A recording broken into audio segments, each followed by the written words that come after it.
Hey everybody, it's Bobby Gaines here, talking a little Boston Celtics basketball here on the night that the 2021 Celtics officially have their season ended by the Brooklyn Nets. I'm watching the last 30 seconds of the game, 123 to 109.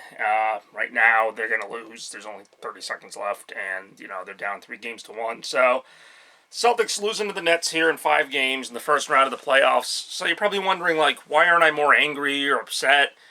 Because I just kind of saw it coming. And I think I mentioned this earlier, like, why I haven't been talking more Celtics. Like, honestly, my interest level really did get killed last year. If you remember how angry I was when they lost to the Heat, I mean, again, all due respect to the Miami Heat and their fans, but the Celtics should have been the better team, and they just didn't play like it. And that was really their last shot, as far as I'm concerned, for a while. The Celtics have, exceeded my expectations time and time again.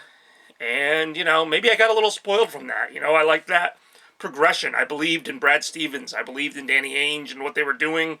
Even if at times I questioned it, it seemed like they found a way to make the team better every year, get them one step closer to their goal of contending for a championship, and it looked like they finally might have done it last year when they made it to the Eastern Conference Finals. And again, it was a weird season with Corona and everything, and the bubble, and, they didn't have to play the Milwaukee Bucks. They played the Raptors. It took them to 7 games, and they beat them. And all they had to do, again, I'm not trying to diss the Miami Heat, but all they had to do was win an Eastern Conference Final Series, best of 7 series, in a neutral site against the freaking Miami Heat. And not only did they not win that series, it's not like it went to 7 games and they lost in close fashion. They lost in 6, and really every game they lost wasn't even competitive, and they scratched out a couple wins. So last year was just so disappointing for me. And I know everybody said then, and everybody, might still say after this, oh, the Celtics are young, they're not going anywhere. And I remember thinking then, I'm like, you know what? I'm not so sure now. And I used to think that too. 5 or 6 years ago, the Celtics would lose to LeBron and the Cavaliers, and I'd go, you know what? It's just a matter of time before the Celtics, overtake them. And it looked like they might have a couple years ago. The year that Kyrie Irving was injured and the Celtics took Cleveland to Game 7. That looked like the year. The Celtics were going to do it. They were going to get to the finals. They lost. The next year they regress with Kyrie Irving. Kyrie Irving goes to Brooklyn. Again, we all know how it worked. And here we are. Celtics are now out in the first round. But really, that's a little deceiving. I think no matter when they played Brooklyn, they were going to lose. I don't think that's a really hot take. The reason they played Brooklyn in the first round is because they stank in the regular season, quite frankly. In fact, I was actually mentioning this to my dad. I thought they should have lost the first play-in game. And then, I don't know, I'm not saying you should lose games on purpose, but, there was a chance they could have gone up against the Sixers. I don't know if that's a better matchup. I know the Sixers are the 1 seed, but I'm to the point where the Celtics weren't going to go anywhere this playoff season. So whether they played the Nets in the first round, the second round, the third round, as soon as they got to the Nets, they were done. Because the Nets have 3 legitimate superstar players on their team, and, even the rest of their players are pretty decent. The Celtics, without Jaylen Brown, basically have 1 legitimate star player in Jason Tatum, and, Smart steps up once in a while, Fournier steps up once in a while.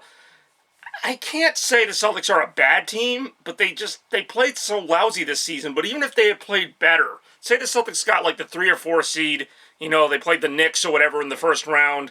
Okay, they should win that series, but then again, they should have won against Miami. But my point is, that's what we're looking at right now. We're looking at the exact thing you didn't want to have happen, which is that the Celtics are not so bad, they're terrible, but not so good, they're great.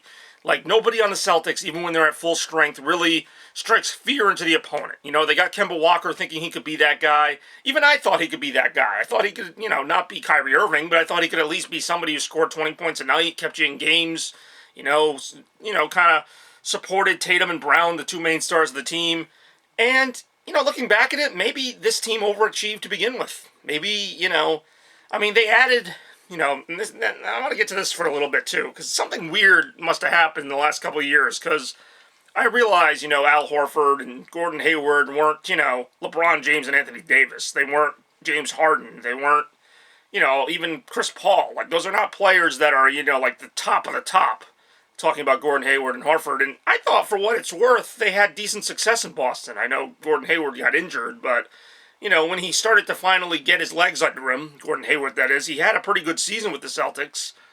but both those players decided to leave. Like, I don't know what happened, but it's like Horford and Hayward both said, you know what, even though Boston's paying us max money, we're just going to go somewhere else. And, I guess I can't blame Horford for going to the Sixers because that's a good team. It didn't work out for him there.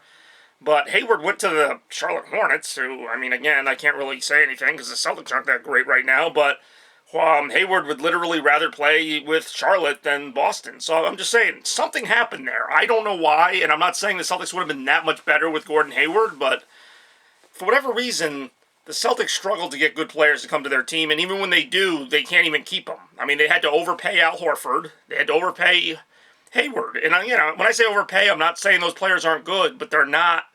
When you think of max contracts, you think of the guys on Brooklyn. You think of Kevin Durant. You think of, the big players. You don't think of Gordon Hayward. I'm sorry. And he's a good player, but the Celtics did build a really good roster at one time, a couple years ago. Like I said, you got Tatum and Brown are your two best players, I think, regardless. And I think having, when they had the Hayward and Horford, I think their strategy was a good one to kind of throw like 5 really good players at you rather than go for like, the 2 superstars like a lot of teams do. Because I still don't think Tatum and Brown are superstars. I think Tatum is getting there, certainly scoring 50 points in the playoffs, followed by 40. I mean, he was the only one who showed up in the Brooklyn series, quite honestly, and it wasn't going to matter. So, where do the Celtics go from here is what I'm kind of trying to get at, and I have no idea. I really don't. I don't. You don't get rid of Tatum and Brown as far as I'm concerned, and even if you do, what do you get? You get probably a comparable player, but no, I think Tatum and Brown are here to stay, and they should be here to stay. I think Kemba Walker's the movable piece, but I don't know what team's going to want to trade for him because he's always injured. He's okay when he's on the floor. He's not as good as he was with Charlotte when he was leading that team in scoring. Like I said, if Kemba Walker could be your number 3, I think it's at least something. And even then, I think you need a number 4. I think you need... There's only a couple ways to win in the NBA. I think like the Utah Jazz have kind of figured it out where they have a couple pretty good players and they got some good players around them. The Phoenix Suns with Chris Paul and, some young guys coming up. But I don't know who the Celtics can get that's like that. I think Chris Paul might even be a free agent after the season. But realistically, I don't know who the Celtics just get who's, a pretty good player in the vein of a Horford or whatever that they can plug in and kind of improve the team. And even then, that doesn't put you in Brooklyn stratosphere. Brooklyn has freaking 3 former MVPs, or I don't think Kyrie won an MVP, but they got 3 really good players. The Sixers aren't going anywhere. Their team is really young. The Bucks still have Giannis. Toronto, they're not as good, but they're still pretty good. And you never know with Washington, they're something. Indiana's decent. So, now you're not looking at the Celtics. It used to be, it's just the Celtics and the Cavaliers in the East. Well, now it's really the Celtics and 4 other teams. I mean, the Knicks got better this year. The Hawks have some good talent. I'm not saying the Celtics can't beat those teams, but now it's no longer just the Celtics. It's now you got to leapfrog 3 or 4 teams. And it just feels like, and that's why last year really kind of pissed me off, and that's why this year I just didn't really give a crap because I kind of knew this would happen, whether it happened in the first round or the second round, whatever. So that's the Celtics for me. Celtics to me took a major step backward this season. They went from being and I never thought they were a championship contender, but I'll say it just because of how weird last year was. They were a championship contender. There was a realistic chance we could have seen Lakers and Celtics in the NBA Finals, and I don't think the Celtics would have done much against that Lakers team, but there was a chance we could have seen it in the bubble in 2020 just because of how weird things were. We didn't get to even see that because of just how they crapped themselves against the Heat. So they didn't beat the Heat. They didn't beat the Cavs a couple times, which I try to look past that because they had LeBron, and so, can't really, whatever. But at a certain point, as a Celtics fan, you want to see this team do more. I just feel like we've gone as far as we can go with Tatum and Brown and some good players around them. They need to add a third really good player, and I know that's not easy to do, but they got to get their James Harden, so to speak, because that's really what put Brooklyn over the top. Not that they weren't already really good with Irving and Durant, but I don't know. I really don't know. I'm honestly just curious. If Jaylen Brown hadn't been injured for this series, maybe they win an extra game, maybe it goes 6, but I still don't think they beat the Nets with both Brown and Tatum. I know, they had that really good game in Game 3, but I don't know if it's the coach. I've heard people say, Brad Stevens maybe just can't get them to listen anymore. I don't know. I really don't know, because for stretches it looks like they can hang with the best teams in the league. It looks like they can beat them maybe once in a while, but that's about it. The Celtics are a very good team. that when they really try their hardest, they can beat the best teams in the league. But it's so exhausting, and it's exhausting as a fan to watch it. It's like, they're not going to get there. You know they're not going to get there, but they're going to get your hopes up just enough.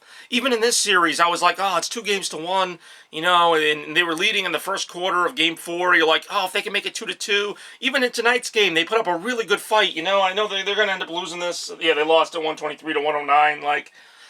But it was close. They were within 7-8 points.